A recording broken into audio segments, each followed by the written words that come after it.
Salut les amis, c'est Glorious. J'espère que vous allez bien, moi ça va super.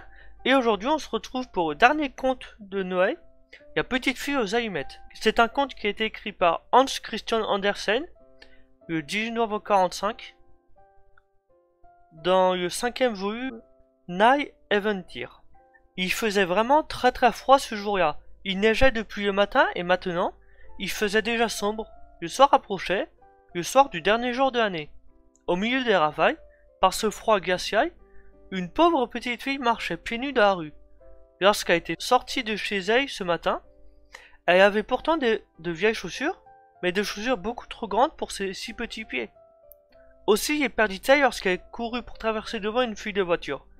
Les voitures passaient, elle voulait reprendre, mais un méchant gamin s'enfuyait en emportant l'une d'elles en riant, et l'autre avait été entièrement écrasée par le flot des voitures.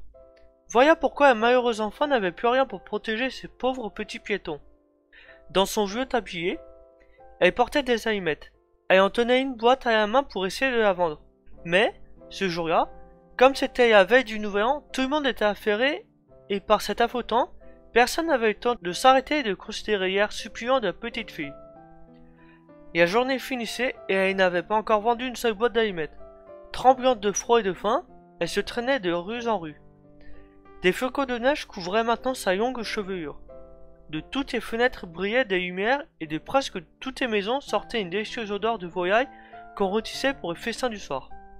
Après avoir une dernière fois offert en vain son paquet d'allumettes, l'enfant aperçut une encoignure entre deux maisons. Elle s'y assit, fatiguée de sa longue journée, et s'y blottit, tirant à elle ses petits pieds. Mais elle grelotte et frissonne encore plus qu'avant, et cependant, elle n'ose pas rentrer chez elle. Elle n'y rapporterait pas la plus petite monnaie, et son père la battrait. L'enfant avait ses petites menottes toutes transies. Si je prenais une allumette, lui dit-elle, une seule pour réchauffer mes doigts. C'est ce qu'elle fit. Quelle femme merveilleuse c'était. Il sembla tout à coup à la petite fille qu'elle se trouvait devant un grand poêle en fonte, comme elle en avait aperçu un jour. La petite fille allait étendre ses pieds vers ce poêle pour réchauffer. Lorsque la petite flamme de l'allumette s'éteignit brusquement et le poêle disparut. L'enfant resta là, tenant dans sa main glacée un petit morceau de bois à moitié brûlé. Elle frotta une seconde allumette, et la lueur se projetait sur le mur qui devint transparent. Derrière cette fenêtre imaginaire, la table était mise. Elle était couverte d'une belle nappe blanche, sur laquelle brillait une superbe vaisselle de porcelaine. Au milieu, s'étalait une magnifique oie rôtie, entourée de pommes sautées. Et voilà que la bête se met en mouvement et, avec un couteau et une fourchette, vint se présenter devant la pauvre petite affamée. Et puis, plus rien. La flamme de l'allumette s'éteint. L'enfant prend une troisième allumette et elle se voit transportée près d'un splendide arbre de Noël. Sur ses branches vertes brillaient 1000 bougies de couleur. De tous côtés pendait une fouille de merveilles. La petite fille étendit la main pour en saisir une. L'allumette s'éteint. L'arbre semble monter vers le ciel et ses bougies deviennent des étoiles. Il y en a une qui se détache et qui redescend vers la terre. Il sent une traînée de feu. Voilà quelqu'un qui va mourir, se dit la petite.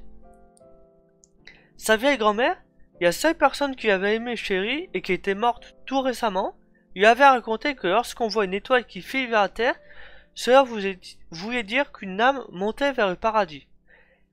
Elle frotta encore une allumette, une grande clarté se répandit et, devant l'enfant, se tenait la vieille grand-mère. « Grand-mère !» s'écria la petite. « Grand-mère, emmène-moi ! Oh ! Tu vas aussi me quitter quand l'allumette sera éteinte. Tu vas disparaître comme le poêle, c'est chaud. Loi toute fumante et splendide arme de Noël, reste, s'il te plaît. Ou emporte-moi avec toi. » Et l'enfant alluma une nouvelle allumette, et puis une autre, et enfin tout le paquet, pour voir sa bonne grand-mère le plus longtemps possible. Alors la grand-mère prit la petite dans ses bras et la porta bien haut, en un lieu où il n'y avait plus ni froid, ni faim, ni chagrin. Le lendemain matin, les passants trouvèrent sur le sol le corps de la petite fille aux allumettes. Ses joues étaient rouges, elle semblait sourire. Elle était morte de froid, pendant la nuit qui avait apporté à tant d'autres des joies et des plaisirs.